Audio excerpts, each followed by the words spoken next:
Tonight, the nightmare scenario mid-flight. A passenger partially sucked out of a window, passengers pulling him back in. The video from inside the plane showing the blown-out window, oxygen masks dangling, a man reportedly sucked out head first, his seatbelt and other passengers saving him. Was this engine with blades broken off to blame? And should you be concerned sitting in the window seat? Catastrophic flood emergency. This family trapped on the roof of a house. First responders rushing in to save them. Floods destroying this kitchen. And a man rescuing this horse nearly swept away. Those dangerous storms on the move tonight, disrupting summer travel. Our emotional sit-down with the parents of Nolan Wells, the college athlete found dead after a boat trip with friends. The new details they share about the timeline and the phone call they got saying he was missing. Alarming new reporting about a new Iranian plot to kill President Trump. The president's plan if he was assassinated. New video of the moments leading up to a deadly ICE-involved shooting in Houston. What the video reveals. And the new admission that the man killed wasn't the target of the officers. The low flyover buzzing a packed beach, the Apache helicopter pilots suspended. How Pete Hegseth is now stepping in. Nightly News starts right now. This is NBC Nightly News with Tom Llamas. And good evening. We thank you for joining us tonight. We want to begin with a stunning and terrifying incident in the air. An airline passenger lucky to be alive tonight after being sucked out partially out of the window shortly after the plane took off. This was the scary scene on board that Ryanair flight from Greece to Germany. You see passengers right here wearing oxygen masks. And here, look closely, you can see that blown out window up close. Greek media reports that the window suddenly exploded while the plane was in the air and that the passenger's head was even pulled outside of the main cabin. The big question tonight, how could this possibly happen? Investigators zeroing in on the engine. You see it here. It's ripped apart with a giant hole in the side. A piece of it could have blown out that window. Our Tom Costello covers aviation for us, and he has the latest. Video from inside the Ryanair flight shows dangling oxygen masks and the blown-out window. Greek media reports a passenger partially sucked out, his head outside the window, and pulled back inside by fellow passengers. One passenger told Greek radio the head and shoulders of one passenger were outside the window. Fortunately, he had not taken off his seatbelt. The Boeing 737-800 had just taken off, flying from Greece to Germany when Ryanair says a passenger window dislodged in flight. The aircraft landed normally and passengers returned to the terminal. One passenger treated for injuries. Video on X appears to show engine fan blades broken off. Experts say engine shrapnel may have blown out that window. This is the engine cowling, the casing around the engine. An uncontained engine failure is when the fan blades, spinning at a very high rate, suddenly break apart and punch through the cowling, potentially endangering the plane. This man that was partially sucked out of the airplane is extremely lucky that he was not killed, as well as all of the other passengers on board that airplane. Today's incident eerily similar to the 2018 Southwest Airlines emergency, when pieces of the cowling itself blew out a window, pulling a mother of two to her death. Both engines made by CFM with GE, a joint partner. The company today says CFM is supporting our customers and assisting with the investigation. Tom, let's pick it up right there. After that Southwest Airlines blowout, the FAA ordered changes to that engine casing design and even more inspections. Yeah, that's right. So more fan blade inspections and a redesign of that engine cowling, the casing to contain any failure. Investigators will look at whether that work was done. Boeing tells us it is in contact with Ryanair. The NTSB and the FAA have assigned investigators to assist, Tom. Okay, Tom Costello leading us off. Also tonight, we are tracking the life-threatening flash flooding in the Midwest. Families fleeing the rising waters rescued from rooftops. Ryan Chandler with the new images just coming in. Tonight, search and rescue teams racing to catastrophic flooding in southeast Missouri. First responders rescuing dozens of stranded residents from high water. Pretty much anything near the Black River is going to be completely submerged. The National Weather Service declaring a flash flood emergency in parts of multiple counties. Water rising to the rooftops of homes. You see it there as rivers exploded out of their banks after as much as a foot of rain. Rescue teams still searching for one person unaccounted for in Crawford County. Heavy rain also swamping parts of the Northeast in the last 24 hours.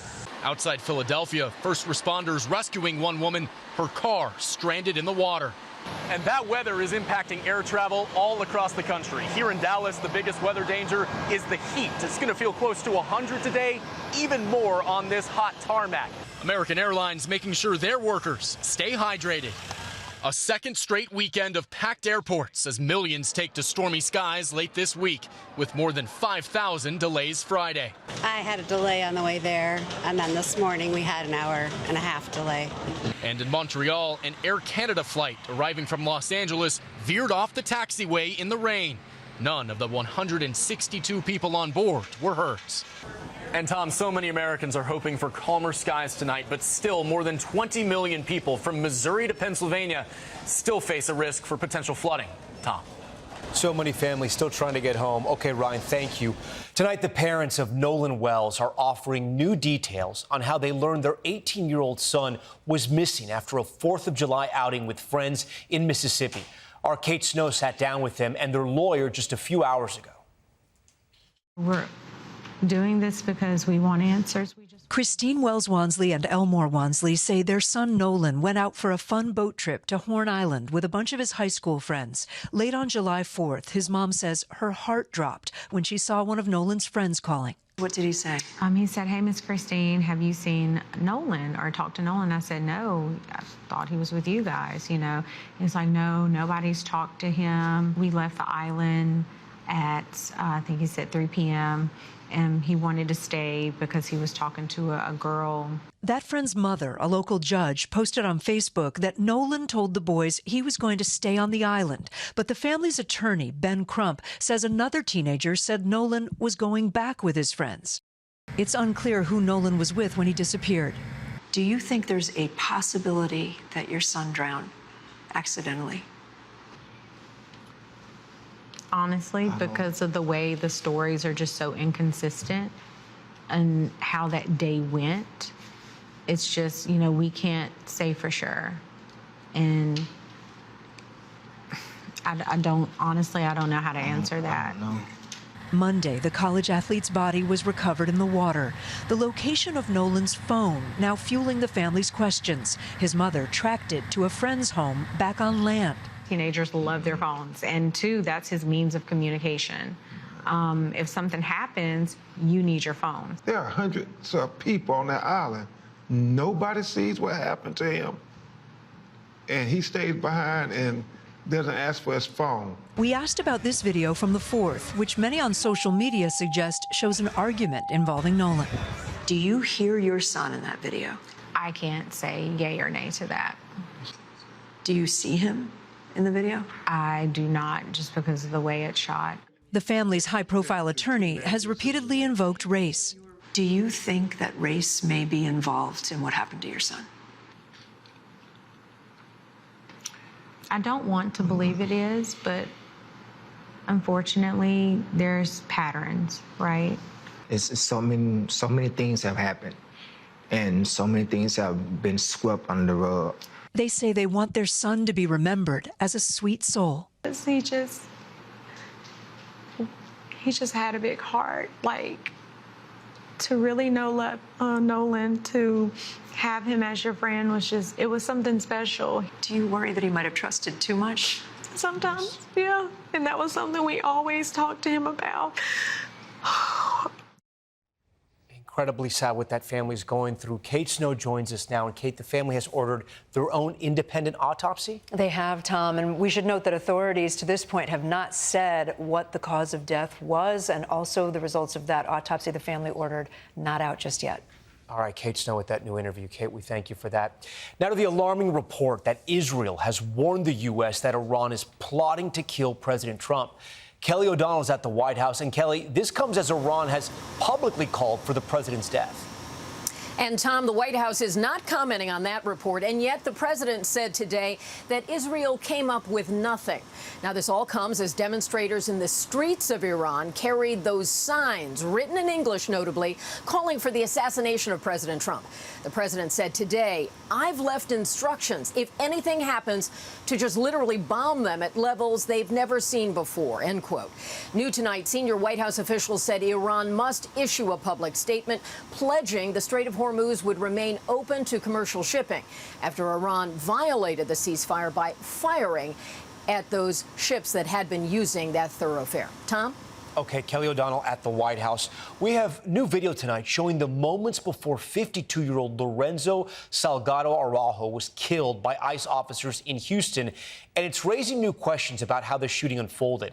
And as our Priscilla Thompson reports, he may not have been the initial target. New video shows the clearest images yet of what led up to the deadly shooting of 52-year-old Lorenzo Salgado Araujo by ICE agents.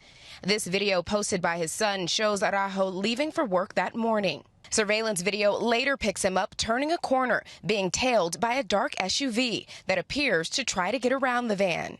Another angle shows a second SUV cutting through a parking lot to catch up. Moments later, the vehicles circle back around, and ICE agents appear to pull someone from the van. Salgado then seen here on the ground moments after being shot. DHS initially said Salgado weaponized his vehicle in an attempt to run over an ICE officer who fired in self-defense. That is simply false. Now, the others inside that van currently in detention are speaking out through their attorney. I believe that the shots did come from the side's not from. Tonight, Congresswoman Sylvia Garcia says the acting ICE director told her Salgado wasn't the target. ICE was searching for an individual with a final removal order who officers believe had entered the van. In a new statement, DHS says they observed a white van with an individual who resembled the target. Late today, Border Czar Tom Homan saying this.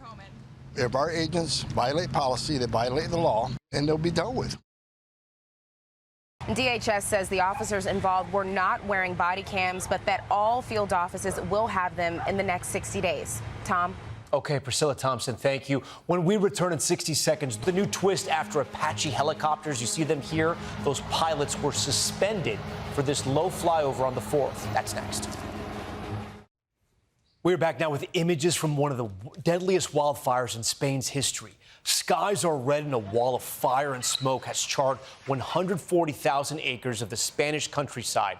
Firefighters, you see them here, forced to pump water from a swimming pool to help try and get the fire under control. At least 12 people have been killed and 23 others are still missing. It comes as Spain grapples with a major heat wave. Also tonight, back here at home, Defense Secretary Pete Hegseth stepping in after 8 pilots of Apache choppers were grounded by the South Carolina National Guard for a review of this low flyby to celebrate the 4th of July. You could see crowds on the beach cheering and waving flags as they flew by. Hegseth intervened to lift that suspension, calling the crew patriots. And take a look at this remarkable body cam video of a rescue off the coast of Florida. Authorities saving 7 people who were left stranded after the boat crashed onto rocks on Florida's east coast. You can see those deputies there throwing life preservers and pulling each person to safety from the boat that had listed badly. That's Nightly News for this Friday. I'm Tom Llamas. We thank you so much for watching. Tonight and always, we're here for you. Have a great weekend. Good night. We thank you for watching, and remember, stay updated on breaking news and top stories on the NBC News app or watch live on our YouTube channel.